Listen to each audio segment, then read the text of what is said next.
जय हिंद दोस्त। आरबीआई के इसी बैठक में विस्तार से नए चर्चे नए हुए हैं। एक सवाल एक जवाब, आरबीआई की मौद्रिक नीति ये पूरे परिवर्तन है और एमपीसी बैठक का किस तरीके से आपकी जेब में पैसे कम कर रहे हैं, किस तरीके से जेब में पैसे नहीं होते हैं तो क्या करते हैं।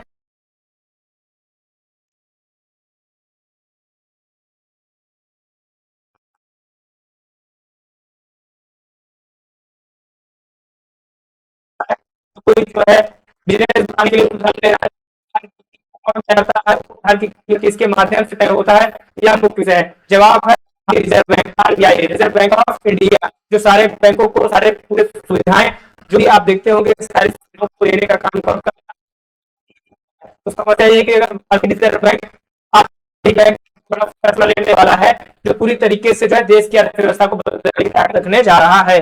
सवाल यह नहीं है कि फैसला क्या होगा, सवाल इसका असर कितने लोगों पर पड़ेगा, सवाल यह है कि इसका असर किस तरीके से लोगों पे जो है पड़ने जा रहा है। अगर उसका असर आम लोगों पर पड़ेगा तो किस तरीके से व्यक्ति प्रभावित होगा और किस तरीके से लोगों को जो है प्रभावित किया जाएगा, उसका असर आपकी जेब पर, आपकी कमाई पर, और अगर आप पूरे तरीके से आप पढ़ाई के क्षेत्र से जुड़े हुए हैं, बिजनेस के क्षेत्र से जुड़े हुए हैं, आपके ऊपर भी पड़ने जा रहा है। आपके जो व्यवस्था है, जो आप एग्जाम दे रहे हैं उसके मार्क्स पर भी इसका असर कैसे पड़ सकता है, यह मुख्य विषय है। तो समझते हैं पूरी कहानी बिल्कुल शुरुआत से बिल्कुल नए कंसेप्ट के साथ हम इसको जानेंगे और समझेंगे। इस तरीके से आरबीआई के इस फैसले ने लोगों के लिए नई तरीके से नए मोटिवेशन पीसी क्या है।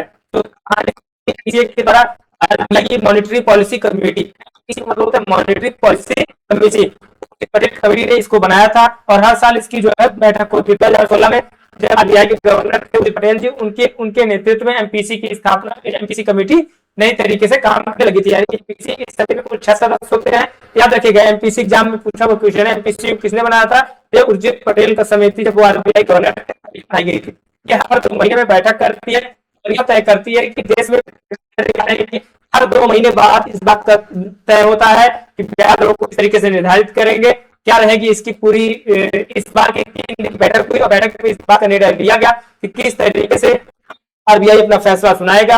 आरबीआई के गवर्नर संजय मल्होत्रा, ये अब सवाल यह है कि चुनौती किस तरीके से रहेगी। हर बार संजय मल्होत्रा के सामने, मीडिया के सामने प्रस्तुत करते रहे हैं। अब सवाल यह है कि एक तरफ भारत की तरफ दुनिया में अनिश्चितता बढ़ रही है, जिस प्रकार से अमेरिका, इजराइल, ईरान का युद्ध पूरे पश्चिमी एशिया प्रभावित कर चुका है। पूरी दुनिया जो है ऊर्जा क्षमता के लिए, डीजल, पेट्रोल और कच्चे तेल के लिए जिस प्रकार से निर्भरता बढ़ रही है, वह समस्या महंगाई का डर के रूप में दिख रही है। अगर महंगाई का डर लोगों में है, आम लोगों की जेबों पे है, तो कच्चे तेल की कीमतें और पश्चिम एशिया का तनाव, यानी घर के अंदर सब ठीक है नहीं है, ये आपको खुद पता है, आप खुद इसका निर्धारण कर लीजिए। लेकिन खराब है, बाहर की स्थिति बहुत ज्यादा है और भारत उस मौसम में अपने आप को सुरक्षित कैसे रख पाएगा, यह सबसे बड़ा सवाल है। ऐसे में आरबीआई क्या कर रहा है और आरबीआई को क्या करना चाहिए, यह सवाल आपके मन में भी आया होगा। तो ज्यादातर इसे मानते हैं इस बार रेपो रेट नहीं बदलेगा। रेपो रेट वही रेट होता है जो बैंक आरबीआई बैंकों को देता है, रेपो रेट यानी 5 रेपो रेट टिका हुआ है। अब 5.2 जो रेपो रेट टिका हुआ है, तो किस तरीके से रेपो रेट जो है यह बदलाव के लिए जरूरी हुआ है, लेकिन चूंकि व्यवस्था के हिसाब से देखना होगा 5.5% पर रह सकता है। रेपो रेट है क्या, तो सबसे सवाल है रेपो रेट रह जाए, हम आपको बताएंगे, लेकिन हम आसान में आपको समझाएंगे कि जब कॉमर्शियल बैंक जो बिजनेस के पर्पज से बैंक खोले हुए हैं, जैसे कि आप देख रहे हैं स्टेट बैंक का भी है, पीएनबी है या बीओबी है, तो कॉमर्शियल जो जैसे ही पड़ती है वो आरबीआई से उधार लेते हैं और जिस आरबीआई को उधार देता है देगा तो आरबीआई जिस उधार देगा उसको हम जानते हैं। क्या मुख्य विषय यही है किस तरीके से अर्थव्यवस्था प्रभावित हो रही है, जिस प्रकार से इकोनॉमी हम दुनिया में जिस प्रकार से कच्चे तेल के लिए निर्भरता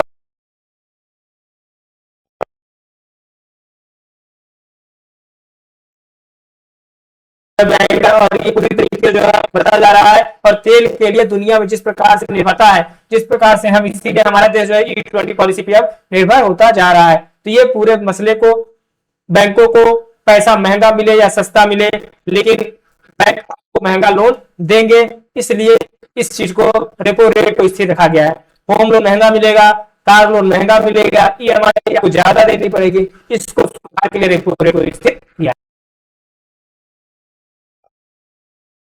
इस तरीके से ज्यादा। लेकिन अगर रेपो रेट घटेगा, रेपो रेट को सरकार कम करती है, आरबीआई कम करती है, तो लोन आपके लिए, या आप ये समझिए कि जो आप बैंक ऋण लेते हैं, या आप ये समझिए कि जो आप होम लोन लेते हैं, आप जो भी आप लोन किसी भी बैंक से लेते हैं, तो ईएमआई आपके लिए क्या हो जाएगी, कम हो जाएगी। तो उसी तरीके से व्यवस्था परिवर्तन का जिम्मा किसके पास रहता है, आरबीआई के पास रहता है। संजय मल्होत्रा आरबीआई गवर्नर, ये पूरे बाजार में ज्यादा पैसा घूमेगा, इसके लिए रेपो रेट को स्थिर रखा गया है कि पैसा जब रोटेट होता है तो पैसा रोटेट होने से पैसे से पैसा बढ़ता है, आपने सुना होगा। रेपो रेट पूरी अर्थव्यवस्था का एक बड़ा रिमोट कंट्रोल होता है, इस बात को भी आपको ध्यान रखना है।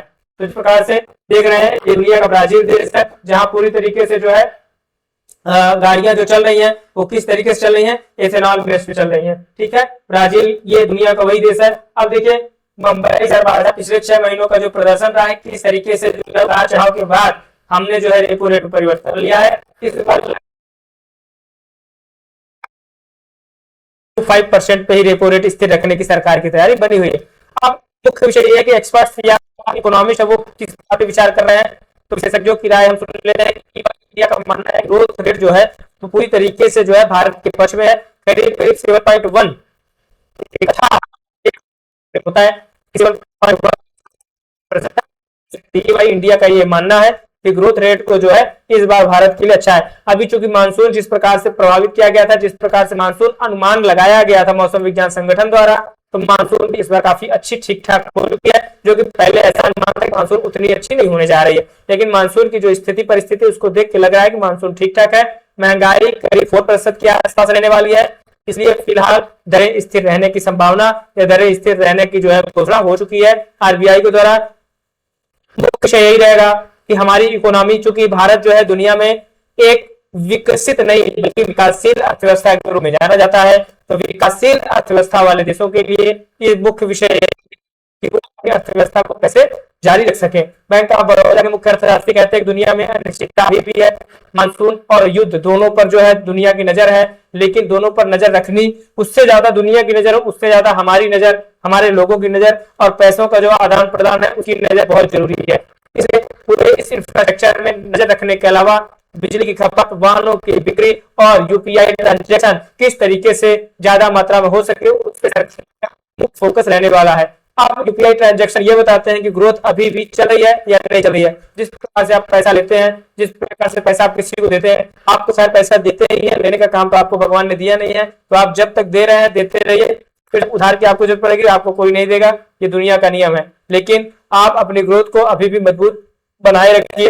क्राइसिल की मुख्य अर्थशास्त्री कहती है कि आरबीआई जल्दबाजी नहीं करेगा, क्योंकि 2 बड़े खतरे सामने आपको दिख ही रहे हैं। किस तरीके से पश्चिम एशिया पूरी तरीके से तनाव में है, किस तरीके से इजराइल, अमेरिका और ईरान पूरी तरीके से युद्ध के क्षेत्र में मैदान में कूदे हुए हैं, किस तरीके से हार्मुज जलडमरू मध्य को प्रभावित किया गया, किस तरीके से इजराइल पूरी तरीके से ईरान की बर्बादी पे तुला हुआ है।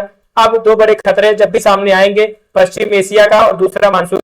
पश्चिम एशिया वाला हिस्सा तो ठीक है, वो तो चल ही रहा है, लेकिन जो मानसून का असर है यानी महंगाई और ग्रोथ रेट दोनों भारतीय अर्थव्यवस्था के लिए इंपॉर्टेंट रहने वाले हैं। सामान्य रूप से अगर आप देखेंगे, सामान्य परिस्थितियां किस तरीके से दोनों के बीच को संतुलन बनाना, चाहे वो महंगाई हो, चाहे वो बेरोजगारी हो, चाहे चुनौती, अगर तीनों विशेषज्ञों की देखें तो जिस तरीके से दुनिया युद्ध के क्षेत्र में दुनिया की सबसे बड़ी चुनौती है। यह विषय, यह नतीजा अगर आप देखेंगे ध्यान से, तो इन सब का एक ही मकसद है कि किस प्रकार से अपनी अर्थव्यवस्था को, अपने रेपो रेट को, आरबीआई से मिलने वाले बैंक लोन को किस प्रकार से स्थिर रखा जाए और बिना नुकसान के उसको हम सामान्य आदमी तक पहुंचा पाए। नतीजा एक ही निकलना है। नतीजे का मुख्य विषय यही है कि रेपो रेट फिलहाल स्थिर रहने की संभावना सबसे ज्यादा है और उसी पिछली बैठक भी हुई है। थोड़ा पीछे चलते हैं, पिछली बैठक में भी जो निर्णय निकल के आए हैं, किस तरीके से उस निर्णय का रेपो रेट पर 5.2% तक जिस प्रकार से रेपो रेट को निर्धारित किया गया वह मुख्य विषय रहेगा। लेकिन लोन जिस प्रकार से आप लेते हैं, ठीक है, लोन के अलावा आप क्या लेते हैं, जो ब्याज दर देते हैं, ठीक है, उसके अलावा रेपो रेट को स्थिर रखने के लिए जो आप व्यवसाय करते हैं, होम लोन लेते हैं, उपभोक्ताओं द्वारा जो ये सब चीजें हैं इसको रोकने के लिए, ठीक है, इस सब चीजों को स्थिर रखने के लिए, भारतीय अर्थव्यवस्था को सुचारू रूप से चलाने के लिए, पैसा का आदान प्रदान होता रहे उसके लिए यह सब चीजें स्थायी मुख्य रूप से जो है प्रस्तुत की जाती हैं।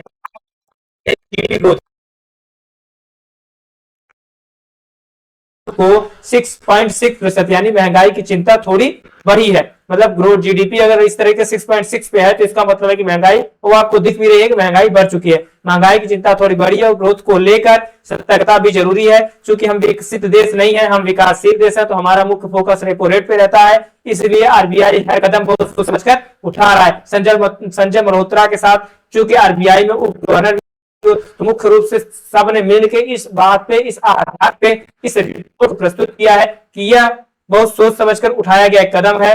अगर आप इस आधार पे देखेंगे तो अगर अर्थव्यवस्था को सुचारू रूप से चलाने के लिए जिस प्रकार से परिवर्तन होता है, गृह ऋण आवेदन हिंदुस्तान में सबसे भारी मात्रा में लिया जाता है, क्योंकि घर बनाने के लिए जिस प्रकार से गृह ऋण को बढ़ाया गया, जिस प्रकार से होम लोन को एचडीएफसी बैंक या तमाम बैंक है जो मुख्य रूप से होम लोन देते हैं उसको स्थिर रखने के लिए, उसको पैसे को मार्केट में सुचारू रूप से दौड़ाने के लिए पॉइंट टू पॉइंट इस बात का ध्यान रखा गया कि किस तरीके से हम अपनी अर्थव्यवस्था को आसानी से सुचारू रूप से चलाएंगे और रेपो रेट को हम 5.25% पे स्थिर रखेंगे।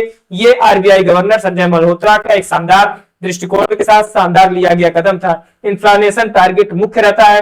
इन्फ्लेशन का मतलब होता है महंगाई को टारगेट करके हमारी अर्थव्यवस्था, हमारी आरबीआई, हमारे बैंक कार्य करते हैं। इन्फ्लेशन टारगेट जो इन्फ्लेशन होते हैं जिसका मुद्रास्फीति बोलते हैं, इन्फ्लेशन टारगेट करीब 4%, FY27 इन्फ्लेशन 5.1% और financial year 27 GDP growth rate इसको 6.6% पे रखा गया। इन पॉइंट्स को एक बार आप जरूर ध्यान से देखिएगा और समझिएगा भी, क्योंकि एग्जाम के पॉइंट ऑफ व्यू से भी ये काफी कारगर रहेंगे। यह मुख्य विषय रहा है जो आप ईवाई इंडिया के तहत भारत प्रमुख आर्थिक संकेतक किस प्रकार से रहा है। हमारा जो है महंगाई दर 5.1 और विदेशी मुद्रा भंडार जो कि सबसे जरूरी चीज ये है, फिर निर्यात किस तरीके से हो रहा है, फिर जो है ये पूरा प्रक्रम हम दिखा रहे हैं आपको 23, 24, 25 और 26 में कि किस तरीके से मुख्य आर्थिक संकेतक रहे। वित्तीय समाधान बैंक ऑफ बड़ौदा विक्रम मेहता जो है उप महाप्रबंधक है कॉर्पोरेट से, उनके जो है उन्होंने इस स्टेटमेंट को दिया था कि महंगाई को स्थिर रखी जाए। एक बात साफ है, अर्थव्यवस्था सिर्फ जोड़ घटाव नहीं है, यहाँ महंगाई भी है तो ग्रोथ भी है, तेल की कीमतें भी हैं तो मानसून भी है। सारी चीजों को ध्यान में रख के, सारी अपनी इकोनॉमी को ध्यान में रख के आम जनता किस तरीके से सामान्य तरीके से प्रभावित ना हो, उसकी महंगाई के लिए, महंगाई के जो उसके भाव है उसको ध्यान में रखते हुए ही आरबीआई हर कदम हर फैसले लेता है।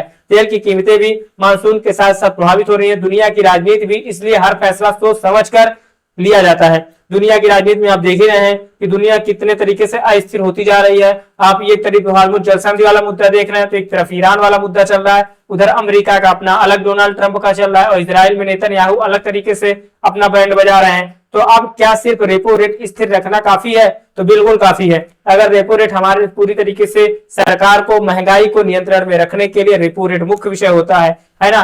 भारी बारिश अभी आप देखोगे पूरी तरीके से असम तबाह हो चुका है। असम के पास इस समय असम पूरी तरीके से जलमग्न है, बाढ़ से प्रभावित है। तो अगर इस तरीके से होगा तो हमारा विकास, हम कैसे विकसित राष्ट्र बनेंगे? विकसित होने के लिए तो हमारी व्यवस्था भी तो सुचारू रूप से चलनी चाहिए, तो दोनों के लिए कुछ और कदम भी उठाने चाहिए। आप अपने तरीके से किस प्रकार सोचते हैं, इस प्रकार से ये कहानी किस तरीके से लोगों तक पहुंचेगी कि अर्थव्यवस्था को हम हमारे द्वारा ही, हमारे लोगों द्वारा जिसको जो है लेन देन को सफल बनाने के लिए फोन पे है, आप देख रहे होंगे, क्योंकि जितना ही आदान प्रदान होगा उतनी अर्थव्यवस्था मजबूत होगी। यह कहना है आरबीआई के गवर्नर का, आरबीआई के द्वारा, आरबीआई के लोगों द्वारा। ठीक है, तो जो मुख्य विशेषाधिकार, मुख्य सलाहकार है क्राइसिस के, वो कौन है? यह है मुख्य विशेषज्ञ राहुल शर्मा जी। इनके विचार यही है कि अगर हमारी अर्थव्यवस्था रोटेट होने के लिए क्या होना चाहिए, जो मुख्य विषय है अर्थव्यवस्था को रोटेट होने के लिए, वो है पैसे का आदान प्रदान। अगर आप ऑनलाइन ट्रांजैक्शन ज्यादा करेंगे या आप पैसे को एक दूसरे से ट्रांसफर होता रहेगा